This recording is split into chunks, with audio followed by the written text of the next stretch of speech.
आज हम लोग एक चैप्टर के बारे में थोड़ा उसका डिटेल्स पढ़ेंगे, बेसिक कॉन्सेप्ट क्या होता है, जो नाम है हाइट एंड डिस्टेंस एंड दूसरा और भी एक नाम है सम एप्लीकेशन ऑफ ट्रिग्नोमेट्री। तो इस चैप्टर का कुछ बेसिक कॉन्सेप्ट है जिसको अगर आप समझ लेंगे तो ये चैप्टर थोड़ा ईजी लगेगा। तो एक्चुअली ये जो चैप्टर है वो एक राइट एंगल ट्राइंगल के बारे में है। थोड़ा सा इसमें ट्रिग्नोमेट्री का एप्लीकेशन यूज़ करेंगे। अगर आपको नहीं भी आता है तो कोई बात नहीं, हम इसमें कोशिश करेंगे कि जो इजी तरीका है वही समझाएंगे। अगर आप कुछ फॉर्मूला है जिसको याद कर लेंगे तो ये चैप्टर इजी लगेगा। लेकिन चैप्टर को समझने से पहले कुछ कॉन्सेप्ट वो समझना ज़रूरी है, जो कि है पी, बी और एच। पी का मतलब हो गया परपेंडिकुलर, बी का मतलब बेस और एच का मतलब हो गया हाइपोटेन्यूज। तो किसी भी राइट एंगल ट्राइंगल में 90 के जो सामने रहता है उसको हम लोग बोलते हैं हाइपोटेन्यूज। ये फिक्स रहता है, 90 के सामने वाला एच होता है जो कि फिक्स है, ये चेंज नहीं होता है। अब ये जो पी और बी है ये डिपेंड करता है कि हम देख कहाँ से रहे हैं। जैसे थीटा यहाँ पे है, मतलब एंगल यहाँ पे है, तो अगर इस एंगल से देख रहे हैं तो जो इसके साथ सटा हुआ रहता है उसको बेस बोलते हैं। जैसे मान लीजिए हम यहाँ पे हैं, यहाँ से हम देख रहे हैं, तो अगर हम यहाँ पे हैं तो मेरा पैर तो इसी पे रहेगा, तो इसका मतलब ये बेस हो गया, ज़मीन हो गया। और फिर जो बच गया वो पी हो गया, मतलब दूर वाला पी हो गया। चाहे आप ऐसे याद रखो कि दूर वाला पी होता है और सटा वाला बी होता है, या कोई भी एक चीज़ आपको याद रखना पड़ेगा। एक याद रहने से दूसरा ऑटोमेटिक क्लियर हो जाता है। अगर यही चीज़ अगर हम यहाँ से देखते हैं, मान लेते हैं कि थीटा यहाँ पे रहता है, तो यहाँ पे अगर थीटा है तो इसके लिए ये बी हो जाएगा और ये वाला जो है वो पी हो जाएगा। क्योंकि अगर हम यहाँ पे है तो मेरे लिए ज़मीन कौन सा हो जाएगा, ये वाला, क्योंकि ये तो फिक्स एच होता है, ये फिक्स है। जो ज़मीन है वो अभी ये वाला हो गया, तो इसके लिए मतलब यहाँ से अगर देख रहे तो बेस हो गया ये वाला, और पी कौन सा हो जाएगा, दूर वाला। तो अब चलिए एक छोटा सा एक क्वेश्चन टाइप में करते हैं। जैसे इस ट्राइंगल को ए बी सी मान लेते हैं, ये 90 है। तो इसमें से एक चीज़ हम लोग को पता है कि इन तीनों साइड में एक फिक्स है जो कि ये एच हो गया।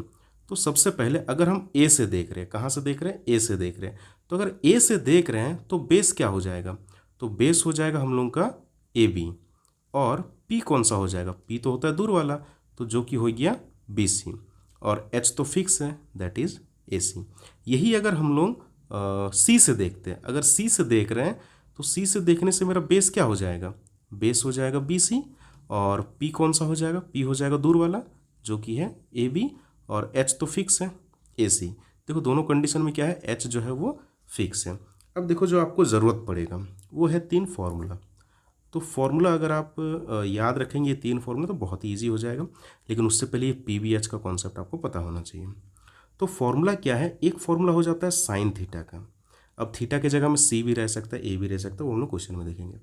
तो साइन थीटा का फॉर्मूला होता है पी बाई एच। अब एक चीज़ आप याद रखिए, पी बाई एच हम लोग लिखेंगे नहीं, इससे बेहतर होगा जैसे अगर हम सी से देख रहे हैं तो इसके लिए पी कौन होता है, इसके लिए पी होता है ए बी, तो हम लोग यहाँ पे क्या लिखेंगे, ए बी लिखेंगे। ये मैं इस क्वेश्चन के लिए बता रहा हूँ। और इसके लिए एच कौन सा होता है, ए सी, तो ये एच ना लिख करके क्या लिखेंगे, ए सी लिखेंगे। तो अगर साइन थीटा का जब हम लोग फॉर्मूला यूज़ करेंगे तो इसको ना लिख करके हम लोग प्रिफर करेंगे इस चीज़ को लिखने का, मतलब वहाँ पे जो भी नाम रहेगा पी क्यू ए बी जो भी रहेगा। सेकंड जो फॉर्मूला आपको याद रखना है वो कॉस थीटा का। कॉस थीटा का फॉर्मूला होता है बी बाई एच। अगेन अगर हम लोग सी से देख रहे हैं तो इसके लिए बी कौन हो गया, बी सी, और एच कौन हो गया, एच तो फिक्स रहता है 90 के सामने वाला, ए सी।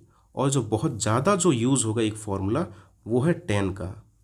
एक चीज़ अगर आप यूज़ करेंगे इसमें, टेन को एकदम आँख में बैठा लीजिए कि टेन मतलब क्या होता है। तो टेन का होता है पी बाई बी। जैसे इस एंगल के लिए पी हो जाता है ये वाला जो कि है आपका ए बी, और बी हो जाता है बी सी। ठीक है, सिंपल याद रखना है, टेन का जब भी बात आएगा तो ये वाला बाई ये वाला, है ना। मतलब जैसे कि ये हाइट है, मतलब जैसे परपेंडिकुलर है, जैसे घर में अगर है तो ये दीवार हो गया और ये ज़मीन हो गया, तो इन दोनों का रेशियो जो है वो 10 में आता है, ये याद रखना है। जैसे कि अगर एक छोटा सा एक क्वेश्चन जैसे हम बना रहे हैं, क्योंकि 10 वाला थोड़ा ज़्यादा इंपॉर्टेंट है। यहाँ पे अगर हम लिखते हैं एक्स वाई जेड, तो 10z मतलब हम देख कहाँ से रहे हैं, जेड से देख रहे हैं, तो 10z क्या हो जाएगा, p बाई बी होता है, फॉर्मूला याद रखिएगा। तो इसके लिए p क्या हो गया, एक्स वाई, और b क्या हो गया, वाई जेड, ये याद रखिएगा। ठीक है, तो ये जो 3 फॉर्मूला जो बताए हैं ये इस चैप्टर के लिए इंपॉर्टेंट है, सबसे ज़्यादा ये वाला, किसी किसी क्वेश्चन में ये दोनों भी यूज़ होगा। और कुछ चीज़ें जो आपको याद रखना है वो है वैल्यू, क्योंकि बिना वैल्यू के आपका ये बनेगा नहीं। जो वैल्यू है वो 30 डिग्री याद रखना है, 60 डिग्री है ना, और एक 45 डिग्री। ये 3 चीज़ का वैल्यू आपको याद रखना है।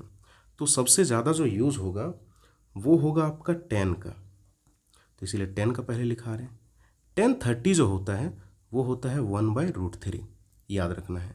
फिर tan 45 जो होता है वो होता है 1, ये बहुत ज़्यादा यूज़ होगा इसलिए इसको याद रखना है।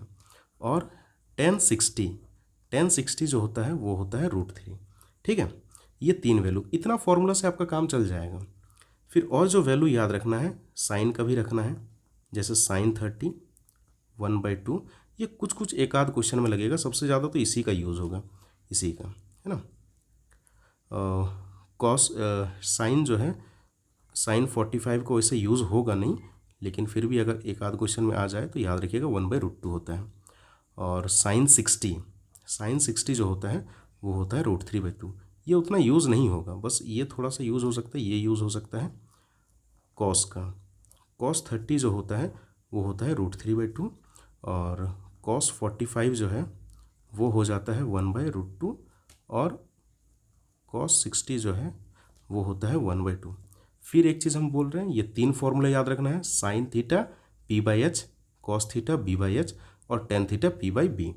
और वैल्यू याद रखना है tan का, tan 30 = 1/√3, tan 45 1 होता है, बहुत ज़्यादा यूज़ होगा। अच्छा, इसके बारे में एक चीज़ आपको हम बताना चाह रहे हैं कि जैसे मान लेते हैं ये PQR हुई है, चलिए यहाँ पे ये 45 डिग्री है, मतलब हम यहाँ से देख रहे हैं, तो अगर हम लिखेंगे tan P तो इसके लिए फॉर्मूला क्या होगा, अभी हम बताएं tan P का फॉर्मूला क्या होता है, तो tan थीटा का P/B, मतलब दूर वाला और उसके साथ सटा हुआ। तो यहाँ से अगर हम देख रहे हैं, देखो tan P मतलब देख कहाँ से रहा है, यहाँ से, तो इसके लिए दूर वाला कौन सा हो जाएगा, इसके लिए P कौन सा होगा, इसके लिए P होगा दूर वाला, मतलब QR/, इसके लिए बेस कौन सा होगा, PQ, ये याद रखना है। अच्छा, tan P, यहाँ पे एंगल कितना है 45, तो यहाँ पे लिखेंगे tan 45। फिर यहाँ पे सेम वैसे ही QR/PQ। अब tan 45 का वैल्यू कितना होता है, याद कीजिए 1 होता है, तो यहाँ पे क्या लिखेंगे 1, जो कि है QR/PQ। अगर इसको ध्यान देंगे, ये इधर क्रॉस मल्टीप्लाई करेंगे तो ये आ गया PQ = QR, ये उधर चल गया, मतलब ये दोनों क्या आ गया, बराबर आ गया, ये और ये बराबर। तो याद रखना है कि जब भी 45 होता है ये दोनों वैल्यू बराबर होता है, अगर यहाँ पर भी 45 रहता तब भी ये दोनों बराबर होता है। तो ठीक है, एक बार रिकैप कर लेते हैं कि sin थीटा का फॉर्मूला होता है P/h, cos थीटा का B/h, tan थीटा का P/B, है ना। अगेन यहाँ पे एक चीज़ क्लियर कर लीजिए कि जहाँ से देखते हैं उसके साथ सटा हुआ साइड बेस होता है और दूर वाला P होता है, और H तो फिक्स रहता है। अगर हम यहाँ से देख रहे हैं तो इसके साथ सटा हुआ बेस, मतलब ये वाला बेस होगा यहाँ से देख रहे हैं तो, और ये वाला P हो जाएगा, ठीक है। और फॉर्मूला ये 3 याद रखना है। उसके अलावा जो वैल्यू जो यूज़ होगा वो tan 30, tan 45 और tan 60 ज़्यादा यूज़ होता है। ये भी जो वैल्यू है वो किसी किसी क्वेश्चन में हो सकता है यूज़ होगा। चलिए अब क्वेश्चन कैसे बनाएंगे वो देखते हैं। तो एग्जाम्पल के लिए 1-2 क्वेश्चन मैं यहाँ पे ले रहा हूँ, जैसे कि ये हो गया एक ट्राइंगल जिसका नाम है ABC। ये वाला जो वैल्यू है वो दिया हुआ है 2 दिया हुआ है, ठीक है। अब ये एंगल दिया हुआ है 32 सेंटीमीटर दिया हुआ है, हमको क्वेश्चन में निकालने बोला है, AC निकालने बोला है और AB निकालने बोला है। तो अब कैसे बनाएंगे, तो बनाने का जो यहाँ पर सिंपल सा तरीका रहेगा कि ये राइट एंगल ट्राइंगल है तो इसमें हम लोग ट्रिग्नोमेट्री यूज़ कर सकते हैं, ठीक है। तो अगर हमको AC निकालना है, तो AC अगर निकालना है तो इस एंगल से अगर देखेंगे तो इस एंगल के लिए हमको क्या पता है, इसको तो बेस बोलते हैं, तो इस एंगल के लिए हमको बेस पता है। और इस एंगल के लिए निकालना क्या है, ध्यान दो यहाँ पे, इसको क्या बोलते हैं H, 90 के सामने वाला H होता है। तो B और H किसके फॉर्मूला में आता है, अभी हम लोग फॉर्मूला पढ़े हैं, B और H किसके फॉर्मूला में आता है, cos के फॉर्मूला में आता है। तो यहाँ पे क्या लिखेंगे, cos 30 लिखेंगे। आप चाहे तो cos C लिख सकते हैं एक बार, लेकिन नहीं भी लिखेंगे तब भी चलेगा। cos C, इसका फॉर्मूला क्या होता है, B/H होता है। तो यहाँ पे B/H ना लिख करके B के जगह में क्या है, BC है, और H के जगह में क्या है, AC, इसको लिखना होगा। अब यहाँ पे देखो cos C, तो cos कितना डिग्री है, 30 डिग्री है। BC पता है क्या, हाँ पता है, कितना है, 2 है। AC पता है, नहीं पता है। अब cos 30 का वैल्यू क्या होता है, √3/2। अब यहाँ पे देखो ये 2 हो गया और ये AC, तो ये क्रॉस मल्टीप्लाई करते हैं, तो यहाँ पे आ गया AC √3, ये दोनों क्रॉस मल्टीप्लाई और ये इधर जाएगा, 2 2 जा कितना हो गया 4, तो यहाँ पे AC इक्वल टू कितना आ गया, AC इक्वल टू आ गया 4√3। अब यहाँ पे और एक कॉन्सेप्ट आपको हम बता के रख रहे हैं कि अगर जो आंसर हम लोग को निकालने बोला है उसके नीचे अगर रूट है तो इसको रेशनलाइज करेंगे। अब रेशनलाइज कैसे करते हैं, अगर आप लोग पढ़े होंगे 9 में तो याद होगा कि रेशनलाइज करने के लिए जो भी नीचे है इसको ऊपर नीचे मल्टीप्लाई करते हैं, जो भी नीचे है। तो नीचे क्या है, √3 है, तो इसको लिख दो √3/√3, तो ये कितना आ गया 4√3 और नीचे 3 आ गया, ठीक है, 4√3/3, तो ये आपका आंसर हो जाएगा। अच्छा, इतना सेंटीमीटर, ठीक है, याद रखना है। सेकेंड चीज़, एक तो निकल गया, AB निकालना है, तो यहाँ पे ध्यान दो, इस एंगल के लिए हमको ये पता है, इस एंगल के लिए क्या होता है, बेस होता है, और इस एंगल के लिए ये वाला क्या है, इस एंगल के लिए ये वाला P होता है। तो P और B इन दोनों का रिलेशन किस में आता है, तो यहाँ पे देखिए हम बताए थे tan थीटा में क्या आता है, P/B आता है। तो वही चीज़ यहाँ पे अप्लाई करेंगे, क्या लिखेंगे यहाँ पे, tan अप्लाई करेंगे। फॉर्मूला समझना है, इसको रट नहीं सकते हैं, ये दिमाग से ही आप यूज़ करेंगे कि अगर PB का रिलेशन आ रहा है तो tan लगाएंगे, BH का रिलेशन आ रहा है तो cos लगाएंगे, और अगर PH का रिलेशन आ रहा है तो साइन लगाएंगे। तो यहाँ पे क्या लगेगा, PB का रिलेशन मतलब tan C, फिर अगेन tan C, क्या होता है फॉर्मूला, P/B होता है। तो P/B यहाँ पे लिखेंगे नहीं, बल्कि उसके जगह में कौन सा साइड है वो लिखेंगे। तो P यहाँ पे कितना है, इस एंगल के लिए P क्या हो गया, AB, और B कितना है, इस एंगल के लिए सटा हुआ बेस होता है, तो B कितना है, BC है। तो tan यहाँ पे C कितना है 30 डिग्री, AB दिया हुआ है क्या, नहीं दिया हुआ है, BC दिया हुआ है क्या, हाँ दिया हुआ है 2। अब tan 30 का वैल्यू अभी हम लोग पढ़े थे कितना होता है, 1/√3। तो ये हो गया हम लोग का AB और यहाँ पे 2, चलो 2 को यहाँ पे भेज दो और ये इधर चल गया, तो AB√3। अब AB बराबर क्या हो जाएगा, AB बराबर ये √3 नीचे आएगा, तो अगर ये √3 नीचे आएगा तो यहाँ पे क्या लिखेंगे, 2/√3। देखो √3 मल्टीप्लाई में था, इधर आके नीचे आ गया।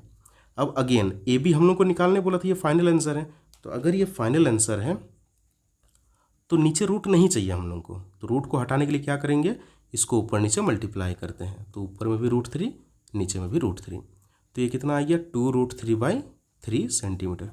ये जो है थोड़ा अपने से लिए थे तो हो सकता है आंसर थोड़ा मतलब एक अलग टाइप से आ गया। अगर बुक का क्वेश्चन बनाएंगे तो उसमें आंसर एक्यूरेट आएगा, जैसे 20, 30, 10 इस टाइप में आएगा। तो उम्मीद है कि ये थोड़ा सा कॉन्सेप्ट जो है वो समझ में आया होगा।